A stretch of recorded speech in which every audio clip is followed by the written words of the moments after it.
최순실 국정농단 상고심에서 대법원 전원합의체가 2심에서 무죄가 선고된 정유라 말 구입비 34억 원 등을 유죄 취지로 파기환송했습니다. 이재용 부회장은 재수감 위기에 몰렸습니다.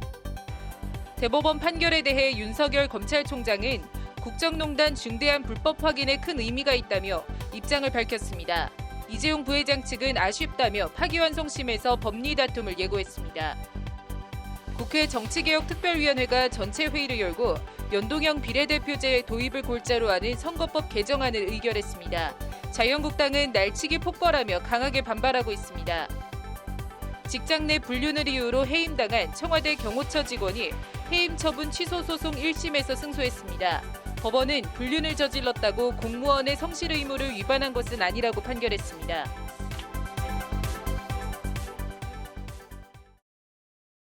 박근혜 전 대통령과 비선 실세 최순실, 이재용, 삼성 부회장 뇌물 혐의 등 대법원 상고심 전원 합의체 판결이 오늘 나왔습니다.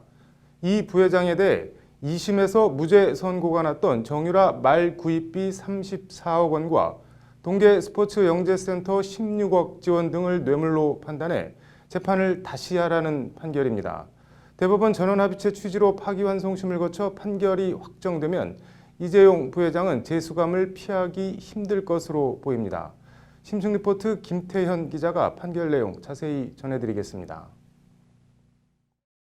대법원은 먼저 공무원이 아닌 민간인인 최순실이 삼성에서 금품을 받은 데 대해 공무원이 아닌 사람이 뇌물수수죄 공동전범이 될 수 있는지에 대해 공동정범이 된다고 판단했습니다. 박근혜 전 대통령이 이재용에게 정유라에 대한 승마 지원을 요구하고 최순실이 승마 지원을 통한 뇌물수수 범행의 책임 경과를 조종하거나 촉진했다. 공무원인 박근혜 전 대통령과 비공무원인 최순실 사이 뇌물수수죄 공동정범이 성립한다는 것이 대법원 판단입니다. 제3자 뇌물죄 전제 조건인 부정한 청탁에 대해서도 대법원은 경영권 승계라는 현황과 부정한 청탁이 있었다고 판단했습니다. 대법원은 또 이재용 부회장은 정유라 승마 지원 등에 관여한 바가 없고 인지하지도 못했다는 이 부회장 측 주장도 받아들이지 않았습니다. 최지성, 장충기, 박상진에게 박 전 대통령의 요구를 전달하고 승마 지원에 관한 포괄적인 지시를 하며 보고를 받았다는 것이 대법원 결정입니다. 돈을 준 삼성은 최순실이나 박 전 대통령에 의한 강요 피해자라는 이 부회장 측 주장도 대법원은 기각했습니다. 이런 전제 위에 대법원은 2심에서 무죄로 선고한 말 구입비 34억 원과 영재센터 16억 원 등에 대해서도 뇌물죄 유죄 취지로 재판을 다시 하라고 사건을 서울고법으로 돌려보냈습니다. 소유권까지 취득하지 않더라도 실질적 사용 처분권을 취득한다면 그 물건 자체를 뇌물로 받은 것으로 봐야 한다고 재판부는 판시했습니다. 대법원의 오늘 판결로 2심에서도 유죄가 선고된 말 구입 용역대금 36억 원과 합치면 이재용 부회장의 뇌물, 횡령액은 86억여 원으로 늘어납니다. 특정경제가중처벌법상 횡령액이 50억 원을 넘을 경우 법정형은 5년 이상 징역입니다. 집행유예는 3년 이하의 징역에만 가능하기 때문에 이 부회장의 경우 이대로 형이 확정되면 원칙적으로 집행유예 선고가 불가능해지는 겁니다. 이 부회장은 앞서 1심에서 징역 5년의 실형을 선고받았다가 서울고법 형사 13부 정영식 부장판사 항소심 재판부에서 징역 2년 6개월에 집행유예 4년으로 감형을 받아 석방됐습니다. 오늘 대법원 판결에 대해 이재용 부회장 변호인은 대통령 요구에 따른 금품 지원에 뇌물 공여죄를 인정한 것은 다소 아쉽다는 입장을 밝혔고 삼성은 갈수록 불확실성이 커지는 경제 상황 속에서 삼성이 위기를 극복하고 국가 경제에 이바지할 수 있도록 많은 도움과 성원을 부탁드린다는 입장문을 발표했습니다. 법률방송 김태현입니다. 2심에서 무죄가 선고된 말 구입비 36억 원 등을 유죄 취지로 파기환송한 대법원은 박근혜 전 대통령과 최순실에 대해서도 재판을 다시 하라고 사건을 서울고법으로 돌려보냈습니다. 대법원 앞에선 박 전 대통령 지지자들이 박영수 특검 처단 등의 구호를 외치며 대법원 판결에 강하게 반발했습니다. 현장을 취재한 장한지 기자가 오늘 대법원 판결에 대한 각계의 반응을 전해드립니다. 대법원 앞에서 박근혜 전 대통령 무죄 석방 촉구 집회를 벌이던 박 전 대통령 지지자들은 대법원의 파기환송 판결에 썩어 빠진 천벌을 받을 놈들이라는 식의 격앙된 반응을 보였습니다. 여기저기서 법원과 검찰, 박영수 특검을 향한 원색적인 욕설도 쏟아졌습니다. 박영수 처단! 박영수 처단! 윤석열 처단! 윤석열 처단! 사기! 대법원은 박 전 대통령에 대해 1, 2심 재판부가 다른 범죄 혐의와 구별해 따로 선고해야 하는 뇌물 혐의를 분리하지 않은 잘못이 있다며 재판을 다시 하라고 사건을 서울고법으로 돌려보냈습니다. 절차상 하자를 지적하며 파기환송한 건데 파기환송심에서 뇌물 혐의에 대한 분리 선고가 이뤄질 경우 형량이 더 늘어날 수 있습니다.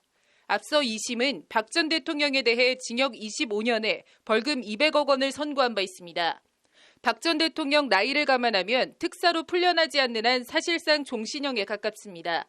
대법원 판결에 조원진 우리공화당 대표는 빨갱이들이 박근혜 대통령을 묻어 죽이겠다는 것 아니냐며 역사의 심판을 받을 것이라고 목소리를 높였습니다. 박근혜 대통령의 불법 탄핵인 것입니다. 오늘 판결에 대해 박영수 특별검사팀은 대법원에서 이재용 피고인의 경영권 승계 작업에 대한 부정한 청탁을 인정하고 마필 자체를 뇌물로 명확히 인정해 바로 잡아준 점은 다행인 일이라는 입장문을 냈습니다. 박영수 특검팀의 수사팀장으로 파견됐던 윤석열 검찰총장도 선고 직후 대변인실을 통해 기자들의 문자를 보내 입장을 밝혔습니다. 국정농단의 핵심 사안에 대해 중대한 불법이 있었던 사실이 대법원 판결을 통해 확인된 점에 큰 의미가 있다고 생각한다. 검찰은 앞으로 진행될 파기환송심에서 법과 원칙에 따라 책임자들이 최종적으로 죄에 상응하는 형사처벌을 선고받도록 최선을 다할 것이라고 윤 총장은 강조했습니다. 청와대는 대법원 판결에 대해 평가할 수 없다며 오늘 판결에 특별히 드릴 말씀이 없다는 입장을 밝혔습니다. 민변은 재벌들이 정권에 뇌물을 줘놓고는 정권이 바뀌어 법과 심판을 받게 되면 권력 요구에 어쩔 수 없었다는 식으로 강요 피해자 코스프레를 하는 행태에 경종을 울린 판결이라고 평가했습니다. 직권남용 프레임으로 하게 되면 재벌들은 다 피해자이고 겁박을 당해서 돈을 내게 됐다. 이제 이런 프레임이었는데 그거에 대해서 이제 참여연대 민변 등은 이제 이거는 정경유착의 범죄다. 뇌물죄, 정경유착의 범죄로 수사해야 된다인데 결국 대법원은 뇌물죄, 정경유착의 범죄다. 그런 판단을 이제 내린 것이라는 거고요. 삼성은 최근 실적 악화와 수출 규제, 무역 갈등 등 위기 상황을 돌파하기 위해선 그 어느 때보다 오너의 비전과 경영진의 실행력이 요구된다며 사실상 추후 재판에서 선처를 호소했습니다. 이 부회장 변호를 맡은 법무법인 태평양은 대법원 판결에 대해 삼성은 어떠한 특혜를 취득하지도 않았음을 인정했다고 강조했습니다. 태평양은 그러면서 마필 자체를 뇌물로 인정한 것은 사안의 본질에 영향을 주는 요인은 아니라며 이 점에 대해서는 별개의 의견이 있었음을 상기해 주시기 바란다고 거듭 강조했습니다. 뇌물죄 무죄 소수 의견을 언급하며 앞으로 전개될 파기환송심에서 치열한 법리 다툼을 예고한 겁니다. 재수감 위기에 몰린 이재용 부회장과 삼성이 파기환송심에서 어떤 재판 전략을 들고 나올지, 재구속 위기를 돌파할 수 있을지 벌써부터 법조계와 재계의 관심이 쏠리고 있습니다. 법률방송 장한지입니다. 국회 정치개혁특별위원회가 활동 종료를 이틀 앞둔 오늘 국회의원 준연동형 비례대표제 도입을 골자로 하는 공직선거법 개정안을 의결했습니다. 자유한국당은 날치기 폭거라며 강하게 반발하고 있습니다. 앵커 브리핑, 날치기의 역사에 대해 얘기해 보겠습니다. 정개특위는 오늘 오전 10시 전체 회의를 열어 정의당 심상정 의원이 대표 발의한 선거법 개정안을 재석 위원 19명 가운데 찬성 11명으로 의결했습니다. 한국당 의원 7명과 바른미래당 지상욱 의원은 표결 처리에 반발하면서 기권했습니다. 의결된 개정안은 현행대로 의원 수를 300명으로 유지하되 지역구 225명, 비례대표 의원을 75명으로 배분했습니다. 지역구 의석은 28석 줄고 그만큼 비례대표 의석은 늘어납니다. 현행 소선거구제의 승자 독식 폐해를 줄여 국회의원 선거의 대표성과 비례성을 담보하기 위한 조치입니다. 개정안은 또 현행 만 19세 이상인 선거 연령을 만 18세로 하향 조정하는 내용 등도 담겼습니다. 한국당은 이 같은 내용의 선거법 개정안을 홍영표 정개특위 위원장이 표결에 붙이려 하자 망나니 같은 짓이라는 원색적 표현까지 쏟아내며 극렬하게 반발했습니다. 정개특위 한국당 간사인 장제원 의원은 또 날치기를 하려 하나 패스트트랙 날치기, 소위원회 날치기, 안건조정위원회 날치기에 이어 민주당이 네 번째 날치기를 하려 한다고 목소리를 높였습니다. 그럼에도 홍영표 위원장이 표결을 강행하자 한국당 의원들은 고성을 지르며 항의했고 장제원 의원은 상대방에 대한 배려도 없이 이렇게 잔인하게 밀어붙일 이유가 있는가라고 거듭 목소리를 높였습니다. 홍영표 위원장이 가결을 선포한 뒤에도 한국당 의원들은 한참을 더 항의하다 퇴장했습니다. 앞서 나경원 한국당 원내대표는 선거법 개정안 강행 처리에 대해 조국 전국 전환을 위해 여당이 드디어 선거법 날치기 카드까지 들고 나왔다며 정치 공작이자 의회 민주주의 무력화라고 쏘아붙였습니다. 장제원 의원도 민주당은 삼권 분립의 한 축인 입법부 구성 룰마저 정치적 뒷거래를 위해 바꿔먹었으니 더 이상 민주주의를 운운할 자격을 상실했다고 민주당을 성토했습니다. 잠시 시계를 31년 전인 1988년 3월 8일 새벽 국회 본회의장으로 돌려보겠습니다. 1988년 4월 26일 13대 국회의원 선거를 한 달 보름여 앞두고 민정당은 야당을 배제하고 선거법 개정안을 단독 처리합니다. 한국당의 표현을 쓰자면 선거법을 날치기 한 겁니다. 개정안 내용은 기존 한 선거구에서 2명의 지역구 의원을 뽑는 중선거구제에서 지역구 한 곳에서 1명의 국회의원을 뽑는 현행 소선거구제로의 전환이 골자였습니다. 당시 노태우, 김영삼, 김대중 세 사람은 큰 틀에서 소선거구제 전환에는 합의한 상태였지만 선거운동 방법과 비례대표 배분 방식 등에서 이견을 좁히지 못하고 평행선을 달리고 있었습니다. 여와 야만 바꾸면 기시감이 느껴질 정도로 지금과 똑같은 상황입니다. 그런데 1988년 당시 선거법 본회의 날치기 사회를 본 사람은 장성만 국회 부의장, 바로 장제원 의원의 아버지입니다. 이제 장성만 부의장의 아들 장제원 의원이 민주당에 대해 날치기라며 잔인하다, 민주주의를 운운할 자격을 상실했다고 외치는 걸 보니 역사의 아이러니가 느껴집니다.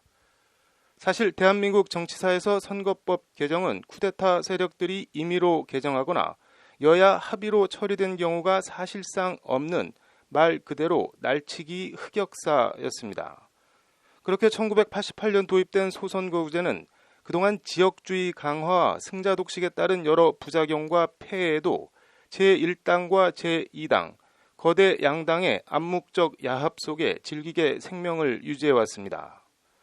준연동형 비례대표제와 석패율제 도입 등의 내용이 담긴 선거법 개정안이 그런 폐해를 해소할 수 있을지는 여기서 더 언급하지 않겠습니다. 다만 개정안에 따라 지난 20대 국회의원 선거 결과를 시뮬레이션하면 민주당은 16석, 한국당은 13석 감소, 반면 국민의당은 22석, 정의당은 8석이 늘어나는 것으로 나타납니다. 민주당 의석수가 가장 많이 빠지는 민주당으로선 적어도 남는 장사는 아니라는 얘기입니다. 선거법 개정안이 정개특위를 통과하긴 했지만 실제 효력을 발휘하기 위해선 한국당 여상규 의원이 위원장으로 있는 법사위와 본회의 표결이라는 두 개의 큰 산을 더 넘어야 합니다. 지역구가 줄어드는 등 의원들의 이해관계가 첨예하게 걸려 있어 실제 내년 4월 총선 후보자 등록 전까지 개정안이 본회의를 통과할지는 누구도 장담할 수 없습니다. 국회의원 개인의 사익이나 정파의 이익이 아닌 국민을 위한 정도를 가길 바랄 뿐입니다. 앵커 브리핑이었습니다.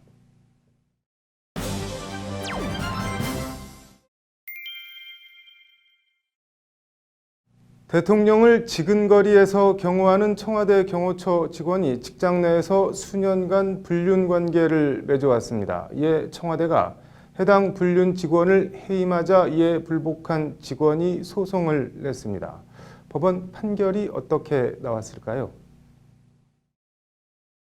2000년부터 대통령 경호처에서 근무한 A씨는 같은 근무지에서 일하는 B씨와 2015년 3월부터 불륜 관계를 맺었다고 합니다. A씨는 B씨의 배우자에게 불륜 관계가 들통나 2018년 1월 위자료 1,500만 원까지 지급하고도 불륜 관계를 끊지 못하고 같은 해 7월까지 불륜 행각을 계속 이어나갔습니다. 이런 사실을 파악한 청와대는 2018년 7월 대통령 경호처 고등징계위원회를 열어 A씨에 대한 해임 처분을 내렸습니다. A씨는 불륜 관계를 유지해 공무원의 성실 의무 및 품위 유지의 의무를 위반했다는 것이 청와대 경호처의 해임 징계 사유입니다. 이에 불복해 A씨는 소청심사위원회에 심사를 청구했지만 기각당하자 대통령 경호처장을 상대로 해임 처분 취소 소송을 냈습니다. 서울행정법원 행정 13부 장낙원 부장판사는 오늘 A씨 주장을 받아들여 해임 처분을 취소하라고 원고 승소로 판결했습니다. 재판부는 해임은 공무원의 신분을 박탈하는 가장 무거운 징계 처분 중 하나로 신중하게 인정해야 한다며 원고가 18년간 달리 징계 처분 없이 수차례 기관장 표창을 받는 등 공무원으로서 성실하게 봉직한 점 등을 고려했다고 설명했습니다.